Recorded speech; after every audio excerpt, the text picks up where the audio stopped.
मैं विवेक एक बार फिर से अपने YouTube channel stock trading technique पर आपका हार्दिक स्वागत करता हूं। दोस्तों, आज हमने एक बार फिर से ऑल टाइम हाई पर क्लोजिंग दिखाई है। मैं निफ्टी के पॉइंट ऑफ व्यू से बात कर रहा हूं और मेरी परफॉर्मेंस कैसी है वो तो आप मेरी वीडियो को देखकर, जो पिछली वीडियो मैंने अपलोड की थी और उसका लिंक नीचे डिस्क्रिप्शन बॉक्स के अंदर है, आज के सेशन के साथ एनालाइज कर सकते हैं। बाकी इन्हीं स्टॉक्स के अंदर 5 जनवरी के लिए क्या पॉसिबिलिटीज बनती हैं, चलिए एक बार उसको एनालाइज करते हैं। निफ्टी इंडेक्स के अच्छी वेटेज रखने वाले इन शेयर्स की बात कर रहा हूं मैं। सबसे पहले HPCL, हिंदुस्तान पेट्रोलियम, और पिछले 10 दिन का इसका एक एनालाइज करेंगे तो कंटिन्यूस अपसाइड पर यह स्टॉक मूव कर रहा है, बुलिश हैमर। और जो मेरा टारगेट था 224 का, जिसको एक बार पहले ब्रेक करके ऊपर से ये स्टॉक नीचे आया था, फिर से उसके पास अटका है। और अगर इसके ऊपर हम क्लोज दे देते हैं कल के सेशन में, और जिसकी पॉसिबिलिटी 95% है, तो हम 232 के टारगेट को बहुत तेजी से अचीव करेंगे। ये मैं किस बेस के ऊपर कह रहा हूं, चलिए एक बार दिखाता हूं। देखिए, MACD के अंदर बुलिश क्रॉसओवर कंफर्म हुआ है, देखिए आज के दिन में।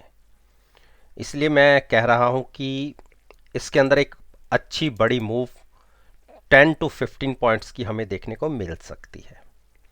तो इस स्टॉक के अंदर 219 के स्टॉप लॉस के साथ आप बाइंग में रह सकते हैं। जो पहले से इस स्टॉक को होल्ड करते हुए आ रहे हैं वो कंटिन्यू रखिए। जो फ्रेश बाई करना चाहते हैं उनके लिए स्टिक स्टॉप लॉस होगा 219 का। कंडीशन 2 to 4 पर क्लोजिंग आई है, उसके ऊपर ओपन हो और कंटिन्यूस जहां ओपन हुए हैं वो प्राइस डाउन साइड पर ब्रेक ना हो, मिनिमम हाफ एन आवर, तब आप अपनी पोजीशन क्रिएट कर सकते हैं बाइंग साइड पर।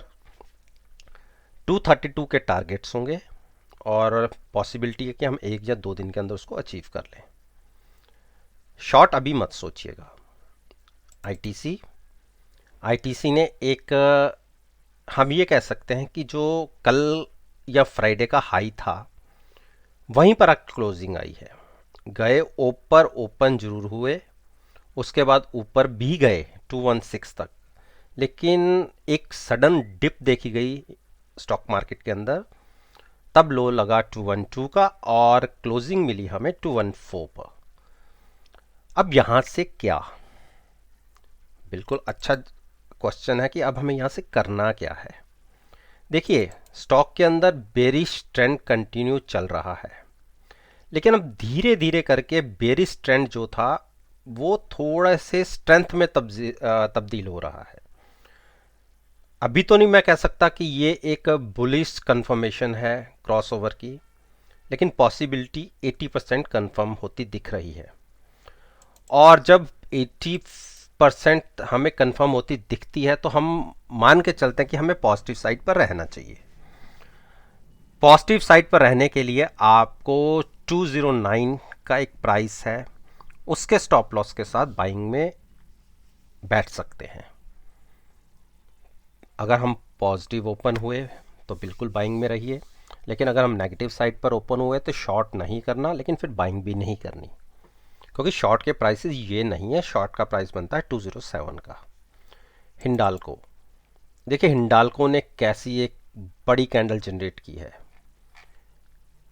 आप ये देखिए, जो रिसेंटली हाई थे, मैं आपको दिखाता हूँ, यही रिसेंटली हाई थे इस स्टॉक के, और उस स्टॉक को आज फिर से इसने अचीव किया। देखिए, ये रिसेंटली हाई था और यहाँ पे ये स्टॉक फिर आके आसपास यहीं पर रुका है, इसके ऊपर नहीं गया। हाँ, इसके ऊपर अगर क्लोजिंग मिल जाती है तो एक बड़ी मूव और स्टॉक में देखी जा सकती है।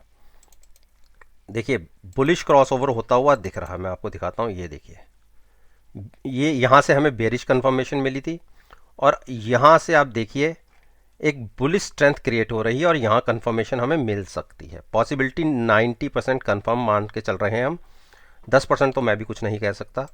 तो उस तरीके से ये 10% आपको कंप्लीट होते दिखेंगे अगर हम पॉजिटिव ओपन हुए और तकरीबन 257 के ऊपर ही बने रहते हैं, तो एक सडन बाइंग स्ट्रेंथ आपको दिख सकती है स्टॉक के अंदर। जितने ये शॉर्ट्स यहाँ से बनने शुरू हुए थे तकरीबन वो भी कवर हो सकते हैं।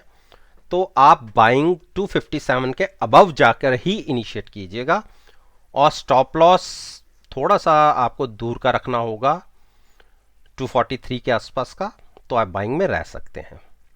डॉक्टर रेड्डी ने देखिए 51 या 4200 के आसपास का प्राइस जब ब्रेक हुआ कंटिन्यूस एक के बाद एक नए हाइज, और मैंने आपको क्या कहा था, जिस दिन ये अपनी इस लाइन को छोड़ देगा, पिछले 8-10 दिन से ये प्राइस 5190 का स्क्रीन पर बार बार दिखता था। देखिए हर दिन ये प्राइस टच हुआ है, और पिछले 2 दिन से जब ये प्राइस नहीं स्क्रीन के ऊपर हमें दिखा, उसके बाद कंटिन्यूस अपसाइड की मूव। तो बिल्कुल जब तक ये 5190 के ऊपर है स्टॉक, तब तक आप बाइंग में रह सकते हैं। स्टॉप लॉस 5190 का रखिए। लगता है कि हम 5300 और 5400 को एक बार छू सकते हैं, तो पॉजिटिव रहिए। नेगेटिव होने की अभी इसमें कोई कुछ दिखता नहीं है, इसलिए आप बाइंग में रह सकते हैं। अब बात करते हैं हम सिप्ला। देखिए सिप्ला के अंदर भी स्ट्रेंथ देखने को मिली, आज फार्मा सेक्टर में स्ट्रेंथ देखने को मिली है। और एक देखिए वी शेप, पहले हम नीचे गिरे और फिर ऐसे ही ऊपर गए, तो जहां से हम गिरे थे तकरीबन हम वहीं वापस आ गए 838 के आसपास की। तो बिल्कुल बाइंग में रहिए। 821 के स्टॉप लॉस के साथ पॉजिटिव ओपन होते हैं, आधा घंटा देखिएगा तो बाइंग कीजिए, लेकिन स्टॉप लॉस 821 का रखिए, स्टिक स्टॉप लॉस रखिए, क्योंकि आपको पता होना चाहिए कि आपको स्टॉक मार्केट में कितना लॉस बियर कर सकते हैं। लेकिन मैं कभी स्टॉप लॉस के साथ ट्रेड नहीं लेता। मैं उसकी जगह नीचे की, अगर मैं फ्यूचर बाय कर रहा हूं तो साथ में मैं पुट बाय करके चलता हूं, थोड़ा नीचे की, क्योंकि मैं लॉस का घर भी थोड़ा सा खुला रखता हूं और ये मान के चलता हूं कि मुझे इस स्टॉक के अंदर, इस ट्रेड के अंदर कितना मैक्सिमम लॉस हो सकता है, मैं उसको एनालाइज करके फिर ही ट्रेड लेता हूं। तो पॉजिटिव रहिए, अभी शॉर्ट की तरफ मत सोचिए। भारतीय इंफ्राटेल मैंने क्या कहा था आपको कि अभी इसको ट्रेड लेने की जरूरत नहीं है, इसके अंदर कोई मूवमेंट दिख ही नहीं रही, तो इसको अभी छोड़ दीजिए। ना ये ब्रेकडाउन दे रहा है ना ब्रेकआउट दे रहा है, तो इसको अभी रहने ही दीजिए। भारती एयरटेल ने एक डोजी पैटर्न क्रिएट किया है और नीचे 3 स्पोर्ट बनती है, देखिए नोट कर लीजिए आप, नीचे 3 स्पोर्ट है, 514, 510 और 507। जब तक स्टॉक इन 3 प्राइसेस के ऊपर है तब तक हम बेरिश नहीं है। लेकिन हाँ, अगर इसमें पहली स्पोर्ट ब्रेक हुई तो ये मान लीजिए कि स्टॉक के अंदर बियर्स हावी हो सकते हैं, और अगर 510 ब्रेक होता है तो आप ये मानिए कि इसमें 50% कंफर्मेशन मिल गई कि बियर्स हावी हो चुके हैं, और 507 पर यह मानिए कि 80% कंफर्मेशन है कि आप शॉर्ट पोजीशन बना सकते हैं। इन 3 प्राइसेस को ध्यान में रखते हुए ही आप बाइंग में रहिए, लेकिन बाइंग में भी रहने की कोई ज़रूरत है नहीं। अभी कोई ऐसा इंडिकेशन इसके देख नहीं रहा कि इसने शॉर्ट साइड पर हमें ट्रेड मिलेगा या बाइंग साइड पर मिलेगा, तो थोड़ा सा इसको देख के वेट एंड वॉच कीजिए, फिर ही हम इसके अंदर ट्रेड लेंगे। बजाज फाइनेंस में एक बेरिश कंफर्मेशन मिलती हुई दिख रही है मुझे, लेकिन अभी कंफर्म मैं नहीं हूं। अगर कल के दिन में प्राइस 5200 क्रॉस होके नीचे क्लोज होता है तो आप ये मानिए कि 5100 और 5070 के टारगेट आपको देखने को मिल सकते हैं। तब तो हम शॉर्ट साइड पर बैठेंगे, लेकिन अभी हम कंफर्म नहीं हैं जब तक 5200 के नीचे क्लोजिंग नहीं मिलती, तो बाइंग तो अवॉइड कीजिए। अरविंदो फार्मा ने देखिए मेरा 959 का टारगेट अचीव कर दिया। ये टारगेट देखिए, मैं पिछले कई दिनों से कह रहा था कि ये टारगेट मुझे स्क्रीन पर अचीव होता दिख रहा है, और केवल 4 कैंडल्स ने ही इसको कंफर्म कर दिया, और हमें अब नई हाइज इसके अंदर देखने को मिल सकते हैं। अब 1000 का टारगेट भी दूर नहीं है, मैं आपको मेंशन कर देता हूं। देखिए, अब कोई मुझसे पूछेगा कि ये आपने कंफर्म कैसे किया कि हम ये 1000 तक जा सकता है। उसका रीज़न ये था, मैं उसको आपको दूसरे तरीके से दिखाता हूँ। चलिए, ट्रेंड लाइन से हम, ये रिसेंटली हाई था, रिसेंटली ये हाई था। अब मैं इन हाइस के हिसाब से अगर मैं आपको मेंशन करूं तो ये प्राइस बनते हैं, ठीक है। और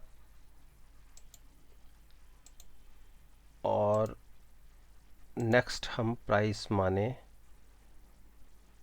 यहाँ से, ये देखिए, यहाँ से इसको क्रॉस किया तो एक ही झटके में हम यहाँ तक आ गए। और ये जो अभी, इसको मुझे थोड़ा छोटा करना पड़ेगा। आप देखिए, अब अगर आपको दिखता है तो ये लाइन जब यहाँ तक पहुँचेगी तो ये टारगेट 1000 के आसपास बनेंगे। देखिए, मैं कोशिश करता हूँ इसको ऊपर तक जोड़ने की। आप ये देखिए, ये 1000 के टारगेट बनेंगे नियर अबाउट। तो ये स्क्रीन पर नेक्स्ट टारगेट होगा 1004 का। थोड़ा मैं इसको बड़ा हाईलाइट कर देता हूँ, कलर चेंज करके आपको ये हाईलाइट। देखिए, ये प्राइस बनता है 1004 का, नेक्स्ट टारगेट होगा। तो इस टारगेट के लिए अब हम ट्रेड ले सकते हैं। स्टॉप लॉस देखिए, 10 रुपए का स्टॉप लॉस तो मैं नहीं कहूँगा कि आप नीचे का लगा के चलिए, क्योंकि उसी को क्रॉस करके तो ऊपर क्लोज हुआ है। थोड़ा नीचे और आइए, कम से कम 30 रुपीज़ का स्टॉप लॉस होना चाहिए। 940 के स्टॉप लॉस के साथ आप बाइंग में जा सकते हैं। टारगेट मेरे 1000 के होंगे। अब बात करते हैं हम अंबुजा। देखिए, अंबुजा ने भी आज क्लोजिंग अपसाइड पे सही दिखाई है, अच्छी क्लोजिंग आई है, और जब तक ये 249 के ऊपर है, वीकनेस की कोई गुंजाइश बनती नहीं है। आप 247 के स्टॉप लॉस के साथ इसमें बाइंग करके चल सकते हैं। एक अच्छी मूव की तैयारी ये भी कर रहा है। मेरे हिसाब से 260 के टारगेट्स आपको 1 या 2 दिन में दिखने चाहिए। स्ट्रेंथ है स्टॉक के अंदर, बुलिश क्रॉसओवर है, ये देखिए, तो इसलिए मैंने इसके अंदर बाइंग के लिए बोला है आपको। आप बाइंग में रह सकते हैं, लेकिन ओपनिंग जरूर देखिए। हर स्टॉक के अंदर जिसके अंदर आप ट्रेड लेने लगे हैं, उसकी ओपनिंग बहुत मैटर करती है। अगर पॉजिटिव साइड ओपन होता है और कंटिन्यूस वो प्राइस ब्रेक नहीं होता, तो आप उस तरफ की ट्रेड ले सकते हैं। और ऐसे ट्रेड के अंदर 80 to 85% पॉसिबिलिटी अपसाइड की रहती है कि आपको प्रॉफिट जनरेट होगा। तो दोस्तों, मैंने आपके साथ निफ्टी इंडेक्स के अंदर जो अच्छी वेटेज रखते हैं 10 स्टॉक्स के ऊपर अपना ओपिनियन मैंने आपके साथ शेयर किया है। और मेरा मानना है कि अगर मेरी इस वीडियो को आप कल के ट्रेडिंग सेशन में इन स्टॉक्स के प्राइसेस की मूवमेंट के साथ एनालाइज करेंगे, यकीन मानिए आपको बहुत अच्छे पॉजिटिव रिजल्ट्स देखने को मिलेंगे। वीडियो अच्छी लगी हो तो लाइक जरूर कीजिएगा, शेयर कीजिए, और मेरे YouTube चैनल को सब्सक्राइब करना मत भूलिएगा। और अगर बेल आइकन का बटन प्रेस करेंगे तो नोटिफिकेशंस टाइमली आप तक डिलीवर हो जाएंगे। इस बात के साथ मैं आपसे विदा लेता हूं और एक नई वीडियो के साथ फिर से आपके सामने आऊंगा। तब तक के लिए धन्यवाद। Take care and have a nice day.